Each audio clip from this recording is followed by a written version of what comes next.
प्रशासन के प्रति लामबंद हुए जम्मू कश्मीर के कॉलेजों के टीचर। 19 और 20 अगस्त को पेन डाउन स्ट्राइक करने का किया ऐलान।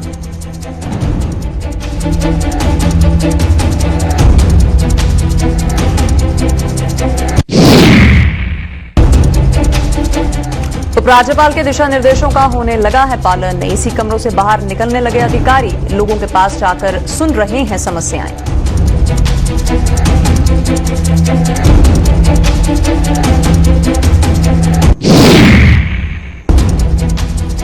जम्मू की बोबो और बड़ी बहन ने मूंदी आंखें। डोगरी के गौरव पद्मा सचदेव का हुआ निधन। गमजदा हुए जम्मूवासी, योगदान को किया याद।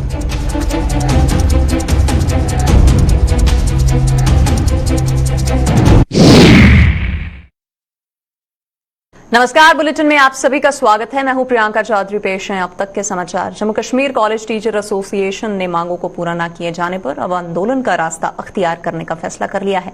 एसोसिएशन के सदस्यों ने आज जम्मू में एक प्रेस कॉन्फ्रेंस करते हुए आरोप लगाया है कि प्रशासन को बार बार अवगत करवाए जाने के बावजूद भी कॉलेज टीचरों को एक भी सुनी नहीं जा रही है।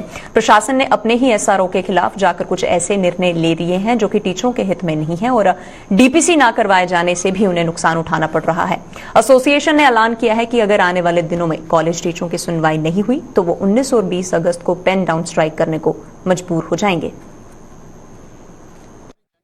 इश्यूज है, ये हमारी सैलरी का पार्ट है जो कि हमारे को डिनाई किया जा रहा है, जिनको कि हमारे को लिंग ऑन किया जा रहा है। ये हमारे रूल्स के खिलाफ जाके, जो कि एक हमारी यूजीसी रेगुलेशन के खिलाफ जाके, अपने ही फाइनेंस डिपार्टमेंट, अपने ही एसआरओ के खिलाफ जाके ये जो हमारे को इससे वंचित किया जा रहा है। तो मैं फिर से एक बार आपके सभी के माध्यम से एलजी साहब को रिक्वेस्ट करूंगा कि एलजी साहब हमारी उसमें इंटरवीन करें और ये हमारे इश्यूज को रिजॉल्व करें। नहीं तो हमने ये डिसाइड किया है कि आफ्टर 19 और 20 तारीख को हमारे जो जितने भी जम्मू कश्मीर के कॉलेज हैं 19 और 20 को वो पेन डाउन स्ट्राइक रखेंगे और जो हमारा नेक्स्ट कोर्स ऑफ एक्शन होगा वो हम उसमें डिसाइड करेंगे। हमारी डीपीसी हमारी नहीं हो रही है। और वहीं पर ग्रामीण हलकों में जाकर वहां के लोगों से उनकी दिक्कतों का संज्ञान लेने के लिए उपराज्यपाल मनोज सिन्हा द्वारा जारी किए गए दिशा निर्देशों के चलते जम्मू के डीसी अंशुल गर्ग ने आज सुचेतगढ़ ब्लॉक का दौरा भी किया है। इस दौरान उन्होंने सुचेतगढ़ ब्लॉक की पंचायतों के सरपंचों के साथ बैठक करके उनके मन की बात भी सुनी और बुनियादी सुविधाओं की कमी का संज्ञान लेते हुए उन्हें जल्द पूरा करने की भी बात कही है। डीसी ने इसके अलावा इस सीमांत इलाके के लोगों की अन्य दिक्कतों का भी नोटिस में लेते हुए इन्हें जल्द से जल्द हल करने की भी बात कही है। आपको यह भी बताते चले कि उपराज्यपाल ने हाल ही में एक आदेश जारी करके तमाम जिला आयुक्तों को हर बुधवार और शनिवार को कार्यालयों में न बैठकर बल्कि लोगों के बीच जाकर उनकी समस्याओं को हल करने के लिए कहा है। जायजा लिया जाए और कोशिश की जाए कि मौके पर जितने भी समस्याओं का हल किया जा सकता है उनको किया जाए और बाकी जो इश्यूज हैं उसके लिए जो हमारी डिटेल सर्वेज होते हैं, स्टडीज होती हैं और फिजिबिलिटी रिपोर्ट्स होती हैं उसका भी जायजा हमने लिया है। हमारे जो ऑनरेबल डीडीसी मेंबर हैं सुचेतगढ़ की बातों का जायजा लिया हमने। सभी जो उनके इश्यूज थे, चाहे वो बिजली को लेकर हो, पानी को लेकर हो, बॉर्डर एरियाज के जो खास मुश्किलात होती हैं बीएसएफ को लेकर हो, उनके भी रिप्रेजेंटेटिव आज हमारे साथ थे। तो बहुत सारी चीज़ों के ऊपर हमारी डिस्कशन हुई है, बहुत सारी चीज़ों के ऊपर हम फैसले भी ले पाए हैं और आगे भी हमारी यही कोशिश रहेगी कि पीआरआईसी कंसल्टेशन में ही जो है डेवलपमेंट का सिलसिला आगे बढ़े। हमारे जो भी बैक टू विलेज के वर्क्स हैं जो पिछले साल से पेंडिंग थे, जो और इस साल भी जो डिस्ट्रिक्ट केपेक्स में तकरीबन 86 करोड़ हमारा एरिया डेवलपमेंट ग्रांट के तहत आया है, इसका भी हमने कामों का जायजा लिया और कोशिश है कि आगे आने वाले टाइम में इनके कामों को और तेजी से मुकम्मल। और वहीं पर सूरनकोट के तहसीलदार शिराज अहमद ने आज अधिकारियों के साथ एक बैठक करके स्वतंत्रता दिवस की तैयारियों का जायजा भी लिया है।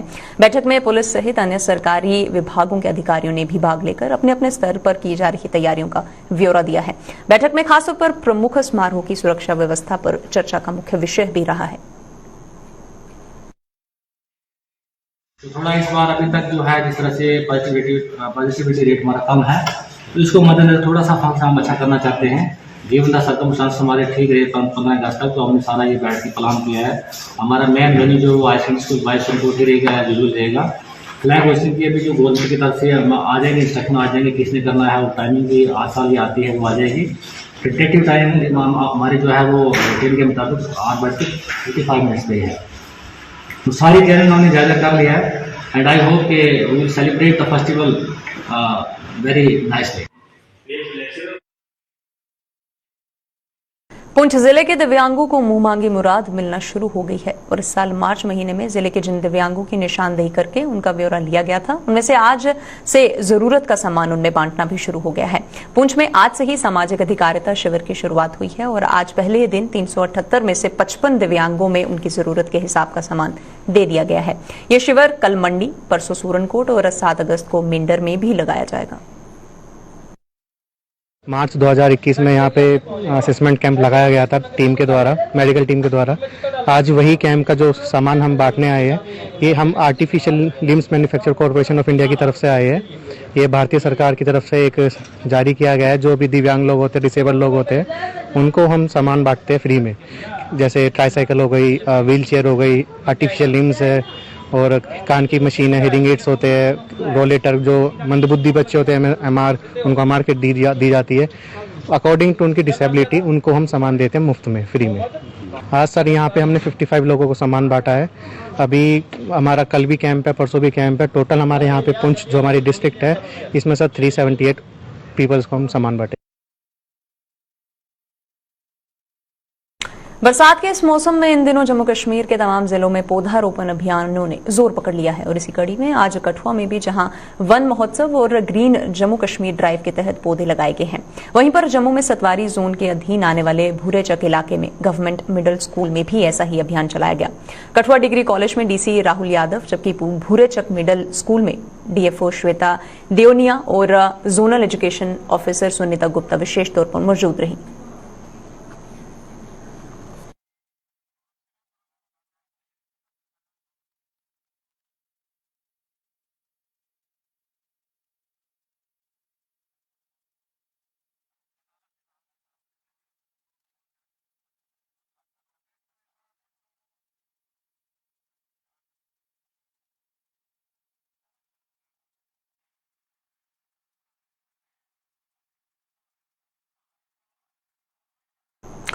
डोगरी साहित्य की पहचान, डोगरी का गौरव और आधुनिक डोगरी कविता को शिखर पर ले जाने वाली जम्मू की बोबो और बड़ी बहन कही जाने वाली पद्मश्री पद्मा सचदेव जी आज हमारे बीच नहीं है। पद्मा सचदेव जी का आज सुबह 4:30 बजे मुंबई स्थित उनके निवास पर हृदय गति रुकने से निधन हो गया। वे अपने पीछे अपने पति शास्त्रीय गायक सुरेंद्र पाल सिंह सचदेव, बेटे तेजपाल सिंह सचदेव और बेटी मीता सचदेव को छोड़ गई हैं। उनके निधन पर जम्मू वासियों के अलावा जम्मू कश्मीर कल्चरल एकेडमी ने भी संवेदना जताई है। जम्मू के पंचतीर्थी इलाके में स्थित उनके पुराने आवास पर भी आज सन्नाटा पसरा रहा और हर कोई उनके निधन की खबर सुनकर गमजदा हो गया। आपको बता दें कि पद्मा सचदेव अपनी मातृभाषा से जनून की हद तक प्यार करती थी। डोगरी भाषा, डोगरी साहित्य और डोगरी संस्कृति को दुनिया के कोने कोने तक पहुंचाने में उनका योगदान सराहनीय रहा है। डोगरी को संविधान की 8वीं अनुसूची में शामिल करवाने के लिए हुए संघर्ष में हमेशा कंधे से कंधा मिलाकर वो चलती रहती थी। JK मीडिया नेटवर्क की तरफ से भी स्वर्गीय पद्मा सचदेव को भावभीनी श्रद्धांजलि अर्पित है। उनके इस तरह चले जाने से डोगरी साहित्य जगत में खास तौर पर और हम जम्मू वासियों के लिए जम्मू का जितना भी साहित्य है, वो चाहे किसी भी भाषा से हो, उनको एक कमी महसूस होती रहेगी, एक खला हमें महसूस होगा हमेशा। और उसके अलावा एक बहुत नेक दिल, पाक साफ, जो हृदय रखने वाली एक शख्सियत, एक इंसानियत का एक पूरा मुजस्मा जो है, वो हमारे सर से हमेशा के लिए चला गया। और बड़ा अफसोस है उनके जाने का और कोशिश रहेगी कि जो सपने उन्होंने देखे डोगरी को एक मुकाम दिलाने का और जिस पर वो कामयाब भी रहे, उनका हम ख्याल रखें और उनके उन सपनों को पूरा करने में हम पूरी कोशिश करें। तो उनके जाने से डोगरी का एक बहुत बड़ा जो स्तंभ है वो हिल गया है, गिर गया है कि जो आज की नई पीढ़ी है वो उनके नक्शे कदमों पे चले, डोगरी को अपनाए, घरों में डोगरी बोलें बच्चे। माँ बाप का भी ये फ़र्ज़ बनता है कि अपने बच्चों को अपनी माँ बोली, अपनी मातृभाषा जो हमारी पहचान है, अगर डोगरी है तो हम डोगरे हैं, अगर डोगरी ही नहीं रहेगी तो डोगरे हमको कौन कहेगा। तो इसलिए मेरी तो यही सच्ची श्रद्धांजलि है कि हम उनके कहे को अपनाएं जैसा वो कहती थी कि घर घर में से वो बच्चे हैं वो डोगरी बोलें, डोगरी खेलें, डोगरी खाएं, डोगरी पहनें, तो ये हमारी जो सभ्यता, संस्कृति, भाषा है उसको अपना कर ही हम उनको सच्ची श्रद्धांजलि भेंट कर सकते हैं। जम्मू के डिविजनल कमिश्नर डॉक्टर राघव लंगर के जगती टाउनशिप पहुंचने पर उनका स्वागत प्रदर्शन के साथ हुआ है। जगती में कश्मीरी पंडितों का एक धड़ा अपनी मांगों को लेकर धरना प्रदर्शन कर रहा है, जिसने आज नारेबाजी करके अपनी मांगों को निजाम तक पहुंचाया है। डिफकॉन ने हालांकि इन लोगों की मांगे भी सुनी और उसके बाद वहां आयोजित एक बैठक में भी इस टाउनशिप की जरूरतों का जायजा लिया है। सभी लोगों से इनहैबिटेंट्स के साथ बात की, बहुत अच्छे इन्वायरमेंट में सभी के साथ बात हुई है। जो रिलीफ कमिश्नर साहब हैं वो काफ़ी देर से यहाँ पर पोस्टेड भी हैं और काफ़ी अब इनको आइडिया है यहाँ के इश्यूज़ का, और बहुत अच्छा लोगों ने प्रेज़ भी इनकी की कि इनका जो डिपार्टमेंट है बहुत अच्छा यहाँ पर काम कर रहा है। जो बॉटल नेक्स हैं, स्पेशली पानी को लेकर दिक्कत है, कुछ बिजली को लेकर भी दुश्वारियाँ हैं, एकोमोडेशन भी कहीं पर ऐसा इशू आया कि एकोमोडेशन ऑफ फैमिलीज़ क्योंकि बाइफरकेट हो गई हैं, तो एकोमोडेशन भी जो है वो उसमें थोड़ा सा कुछ डिफ़िकल्टी आ रही है कुछ फैमिलीज़ को। तो सारे इश्यूज़ और मेमोरेंडम हमने जो है वो लिए हैं यहाँ पर, और उस पर जो भी नियमानुसार कार्रवाई होगी, जिस लेवल पर भी उसको प्रोजेक्ट करना होगा वो प्रोजेक्ट किया जाएगा। साथ ही में हमने यहाँ पर आज हायर सेकेंडरी स्कूल है उसका भी दौरा किया, काफ़ी एनरोलमेंट है उसमें, तो वहाँ पर भी जो नेसेसरी डायरेक्शंस हैं वो रिलीफ कमिश्नर साहब को दी गई हैं, सो दैट वो प्रोजेक्ट डायरेक्टर समग्र शिक्षा और स्कूल एजुकेशन महकमे के साथ उसको टेकअप करेंगे। इसके साथ साथ कुछ दुकानों की अलॉटमेंट को लेकर देयर इज सम डिफ़िकल्टी, तो उसको भी जो है द मैटर इज सब जुडिस, उसको भी रिजॉल्व करने के लिए मैंने इनको बोला है that he will follow up with the office of.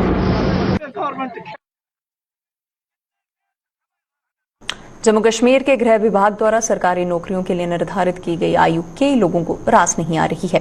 Jammu के कुछ युवाओं ने आज प्रदर्शन करके गृह विभाग के इस फैसले पर कड़ी आपत्ति भी जताई है और उस पर उनके भविष्य के साथ खिलवाड़ करने का भी आरोप लगाया है। इन लोगों का कहना है कि जम्मू कश्मीर के विकास के लिए सदन से लेकर सड़क तक भले ही बड़े बड़े दावे किए जाते हैं, लेकिन गृह विभाग के इस फैसले ने उनके दावों की पोल खोलकर रख दी है। जी सर, हम पिछले 1 महीने से लगभग यहाँ पर प्रोटेस्ट कर रहे हैं एज रिलैक्सेशन के लिए। सर, जो अभी 1 महीना पहले जुलाई की पहली तारीख को होम डिपार्टमेंट ने रूल सेट किए थे, जिसमें उन्होंने 18 से 28 का ग्रेजुएशन का प्रावधान रखा कि इतनी उम्र वाला बच्चा फॉर्म भर सकता है। 18 से 21 तो सर 3 साल तो सीधे सीधे हमारे निकल के बाद, क्योंकि 18 से 21 में ग्रेजुएशन कोई करता नहीं।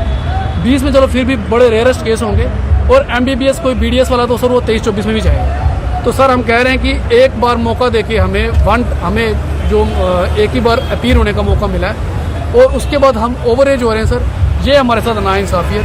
सर सभी जानते हैं कि जम्मू कश्मीर डिस्टर्ब स्टेट रहा है, जम्मू कश्मीर में डेवलपमेंट लाने के बड़े बड़े वादे किए गए हैं। सदन में भी सर, पार्लियामेंट में आपने देखा अमित शाह जी ने, हमारे जो गृह मंत्री हैं, उन्होंने हमारे लिए बहुत कुछ सोचा है। तो हम उनसे भी ये अपील करते हैं कि सर इस चीज़ पर गौर किया जाए और हमें एटलीस्ट उन बच्चों को 1 टाइम एज रिलैक्सेशन दिया जाए जो पिछली बार एलिजिबल थे, क्योंकि सर पिछले 10 साल में हमें एक ही मौका मिला है, और पोस्टें निकलती 7-8 साल के बाद ऑटोमेटिकली सर हम ओवर एज हो जाते हैं। और आप जानते हो 370 हटा, कोविड पैंडेमिक है, नेट बंद रहा, सर हमारी पढ़ाई बिल्कुल टोटली जो सफ़र हो चुकी है। हम लोग तो इंडिया से हम वो लोग पीछे बहुत रह चुके हैं।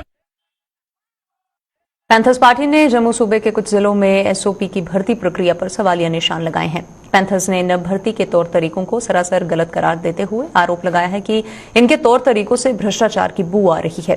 पैंथर्स चेयरमैन हर्षदेव सिंह ने एक प्रेस कॉन्फ्रेंस के दौरान ये आरोप लगाए हैं और साथ ही ये चेतावनी भी दी है कि अगर इन भर्तियों में अगर नियमों और कानूनों का पालन नहीं हुआ तो पैंथर्स पार्टी कोर्ट का दरवाजा खटखटाने को मजबूर हो जाएगी। SPOs की अब भर्ती हो रही है। 732 SPOs 7 जो जम्मू के कुछ ज़िले हैं उनमें लगाए जाने हैं, लेकिन ये कहा जा रहा है कि इसके लिए ऑफिसर खुद उनकी नियुक्तियां करेंगे बगैर किसी प्रोसीजर को फॉलो किए हुए, जो हम कतई भी कबूल करने के लिए तैयार नहीं है। बैकडोर से अपॉइंटमेंट्स अगर SPOs की होती हैं तो पैंथर्स पार्टी न केवल कोर्ट का दरवाजा खटखटाएगी बल्कि इस सरकार को जवाबदेह बनाएगी।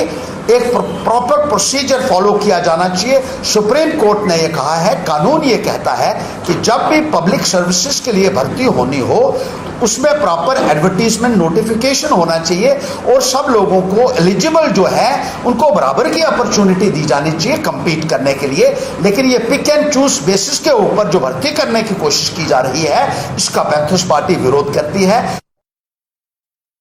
डोडा जिले में कई सड़कों की बद से बदतर हो चुकी हालत लोगों के लिए जी का जंजाल साबित हो रही है। डोडा भारत मार्ग की इनमें से शुमार है, जो कि करीब 10 पंचायतों के 30 गांवों को आपस में जोड़ती है। इस गांव का रखरखाव न होने से इसका ज्योग्राफिया किस हद तक बिगड़ चुका है, ये आप अपनी टीवी स्क्रीन पर साफ देख सकते हैं।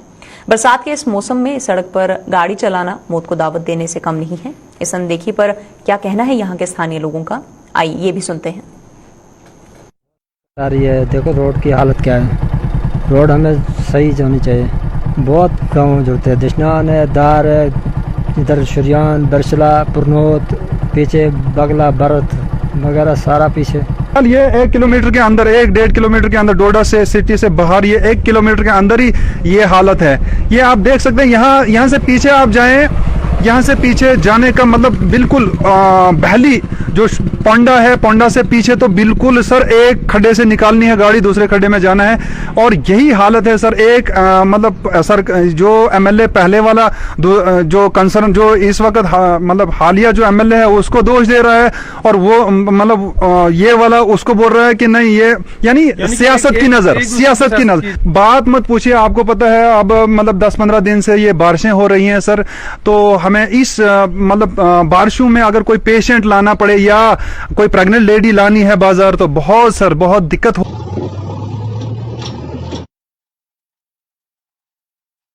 एनआईए ने आज जम्मू कश्मीर पुलिस के साथ उत्तरी कश्मीर के जिला बांडीपुरा के गांव चिट्टी बांडे में स्थित 2 घरों में छापेमारी की है। यह मकान हार्डवेयर की दुकान में काम करने वाले मुजम्मिल और गुलाम मोहब्बत का बताया जा रहा है। वकार पिछले कुछ दिनों से न्यायिक हिरासत में है। जानकारी के अनुसार एनआईए की टीम स्थानीय पुलिस के साथ चिट्टी बांडे गांव में पहुंची और दलबल के साथ आए एनआईए के अधिकारियों को देखते हुए इलाके में हड़कंप मच गया। टीम का कुछ सदस्य मुजम्मिल भट्ट के घर, जबकि कुछ सदस्य उसी गांव में रहने वाले वकार अहमद के घर पर पहुंचे और जांच पड़ताल करना शुरू कर दी। यह छापेमारी किस सिलसिले में की गई है, अभी तक इस संबंध में कोई जानकारी नहीं मिली है। हालांकि स्थानीय लोगों से मिली जानकारी के अनुसार मुजम्मिल अहमद भट्ट पुत्र गुलाम हसन भट्ट हार्डवेयर की दुकान में सेल्समैन का काम करता है। वहीं गुलाम मोहम्मद लोन पुत्र वकार अहमद लोन पहले से ही किसी आपराधिक मामले में पुलिस हिरासत में है। दोनों घरों में एनआईए के सदस्यों ने तलाशी लेने के साथ साथ पूछताछ भी की। फिलहाल मुजम्मिल अहमद भट्ट को भी एनआईए की तरफ से जांच पूरी होने तक हिरासत में लिया गया है।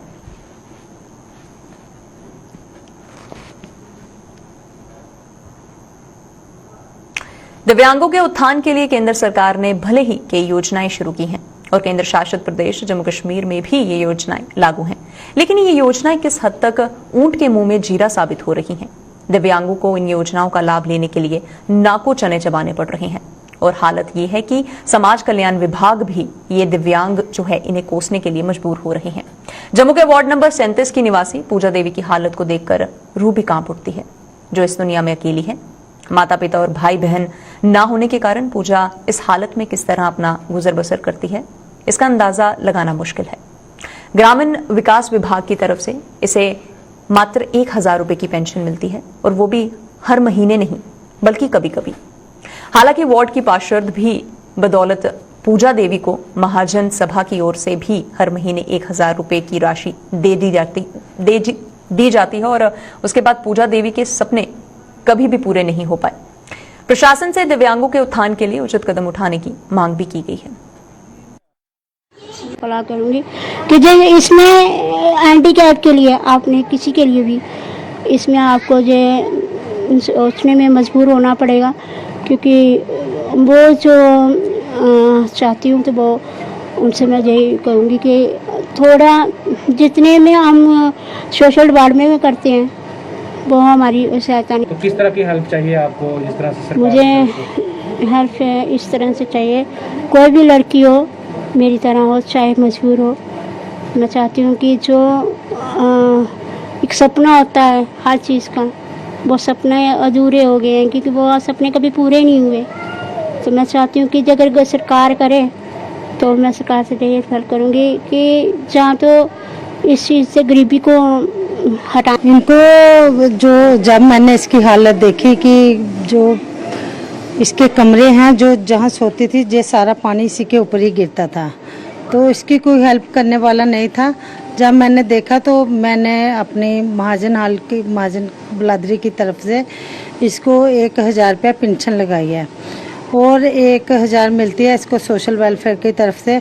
मैंने इसको अपना फ़ोन नंबर दे के रखा है, इसको रात को भी ज़रूरत पड़े तो रात को भी हम आने को तैयार हैं।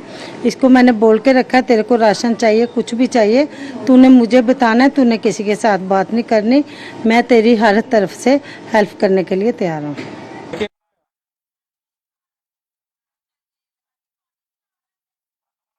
कोरोना महामारी के वजूद में आते ही केंद्र सरकार ने जम्मू स्वास्थ्य विभाग की जहां जो दिल खोल के मदद की है, वहीं पर कई निजी कंपनियां व संस्थाएं भी पीछे नहीं रही हैं।